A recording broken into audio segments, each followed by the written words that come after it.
Exodus chapter 21. These are the laws you are to set before them. If you buy a Hebrew servant, he is to serve you for 6 years, but in the 7th year he shall go free without paying anything. If he comes alone, he is to go free alone. But if he has a wife when he comes, she is to go with him.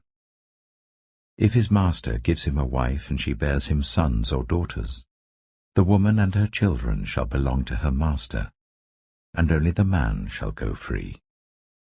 But if the servant declares, I love my master and my wife and children, and do not want to go free, then his master must take him before the judges.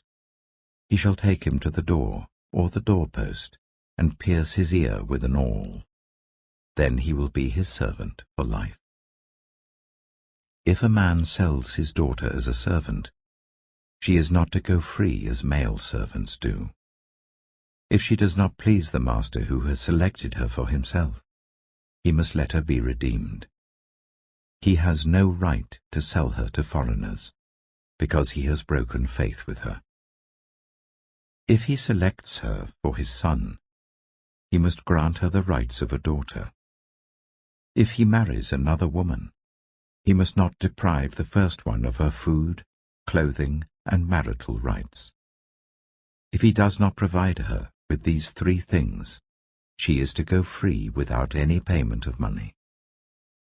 Anyone who strikes a person with a fatal blow is to be put to death. However, if it is not done intentionally, but God lets it happen, they are to flee to a place I will designate. But if anyone schemes and kills someone deliberately, that person is to be taken from my altar and put to death. Anyone who attacks their father or mother is to be put to death. Anyone who kidnaps someone is to be put to death, whether the victim has been sold or is still in the kidnapper's possession. Anyone who curses their father or mother is to be put to death. If people quarrel, and one person hits another with a stone or with their fist, and the victim does not die but is confined to bed, the one who struck the blow will not be held liable if the other can get up and walk around outside with a staff. However, the guilty party must pay the injured person for any loss of time and see that the victim is completely healed. Anyone who beats their male or female slave with a rod must be punished if the slave dies as a direct result. But they are not to be punished if the slave recovers after a day or 2, since the slave is their property. If people are fighting and hit a pregnant woman and she gives birth prematurely, but there is no serious injury, the offender must be fined whatever the woman's husband demands and the court allows. But if there is serious injury, you are to take life for life, eye for eye, tooth for tooth, hand for hand, foot for foot, burn for burn, wound for wound, bruise for bruise. An owner who hits a male or female slave in the eye and destroys it must let the slave go free to compensate for the eye. And an owner who knocks out the tooth of a male or female slave must let the slave go free to compensate for the tooth. If a bull gores a man or woman to death, the bull is to be stoned to death, and its meat must not be eaten. But the owner of the bull will not be held responsible. If, however, the bull has had the habit of goring, and the owner has been warned but has not kept it penned up, and it kills a man or woman, the bull is to be stoned, and its owner also is to be put to death. However, if payment is demanded, the owner may redeem his life by the payment of whatever is demanded. This law also applies if the bull gores a son or a daughter. If the bull gores a male or female slave, the owner must pay 30 shekels of silver to the master of the slave, and the bull is to be stoned to death. If anyone uncovers a pit or digs one and fails to cover it, and an ox or donkey falls into it, the one who opened the pit must pay the owner for the loss and take the dead animal in exchange. If anyone's bull injures someone else's bull and it dies, the two parties are to sell the live one and divide both the money and the dead animal equally. However, if it was known that the bull had the habit of goring, yet the owner did not keep it penned up, the owner must pay animal for animal and take the dead animal in exchange. Exodus chapter 22.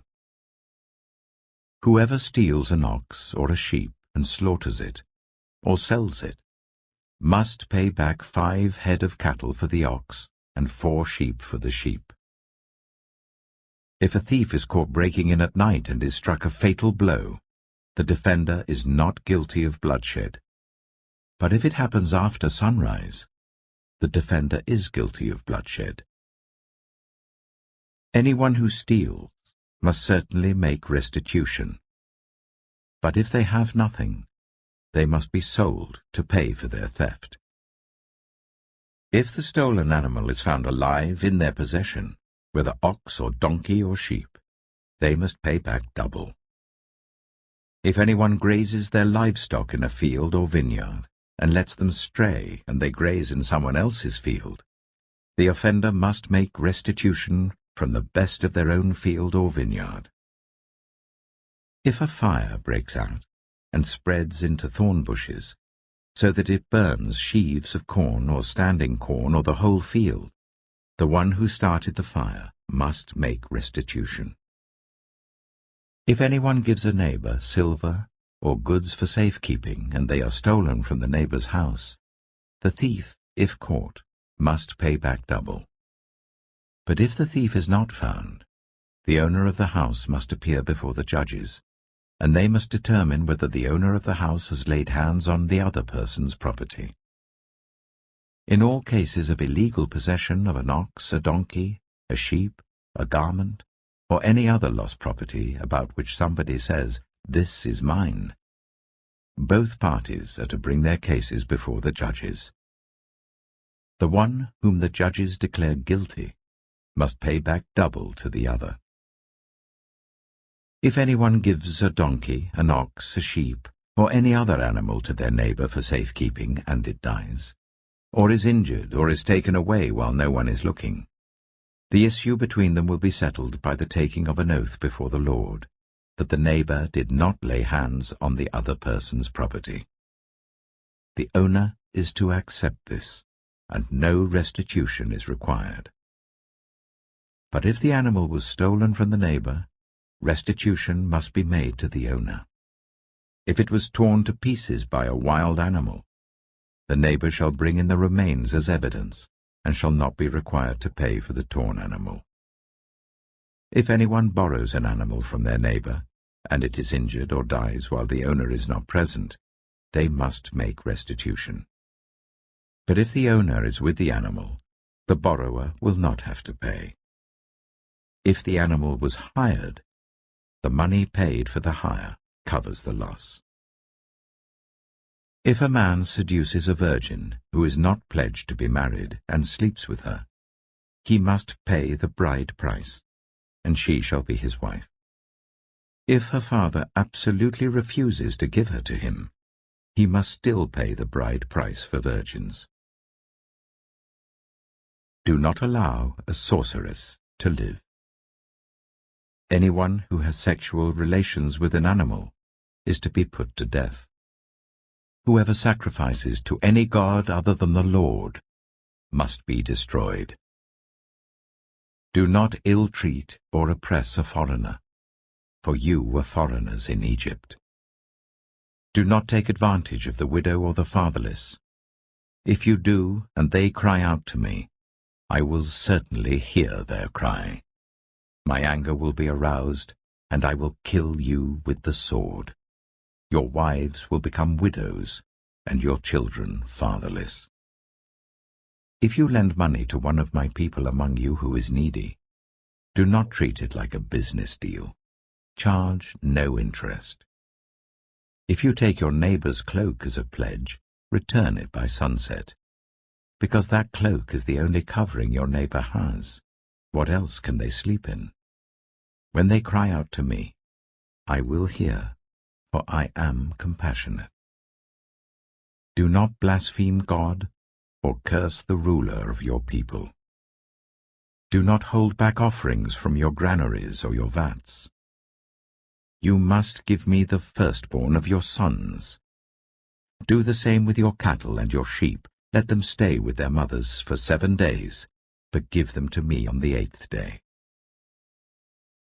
You are to be my holy people. So do not eat the meat of an animal torn by wild beasts. Throw it to the dogs.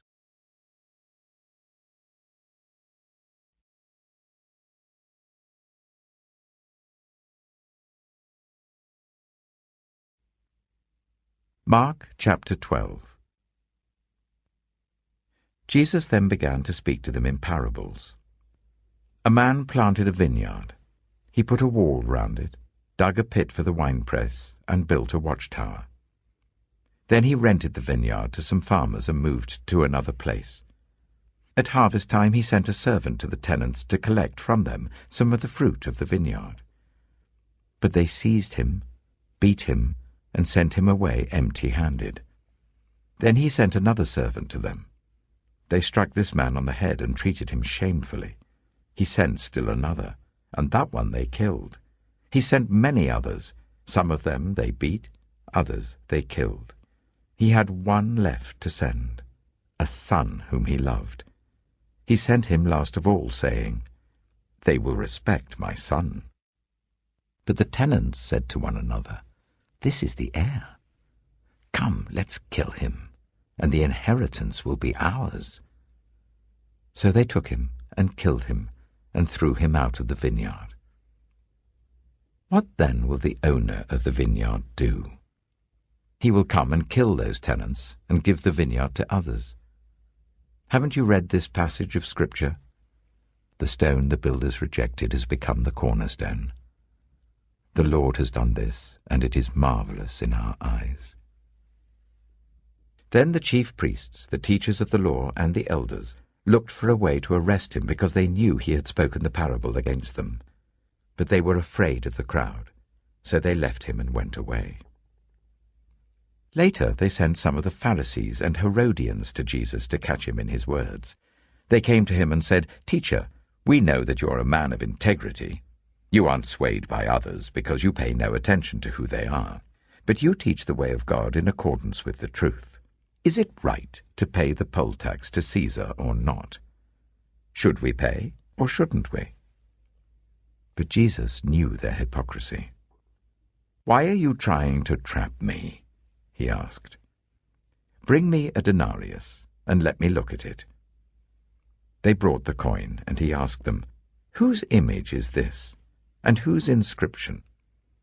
Caesar's, they replied. Then Jesus said to them, Give back to Caesar what is Caesar's, and to God what is God's. And they were amazed at him. I love Karina.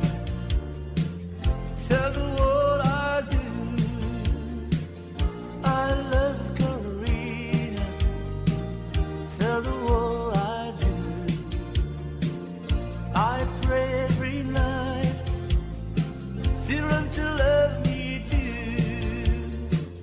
Karina, Karina. Karina, Karina. Karina, Karina. I love you so. Oh, little darling, where you been so long? Oh, little darling, where you been so long? I had no loving since you've been gone. Karina, Karina, Karina, Karina, Karina, Karina.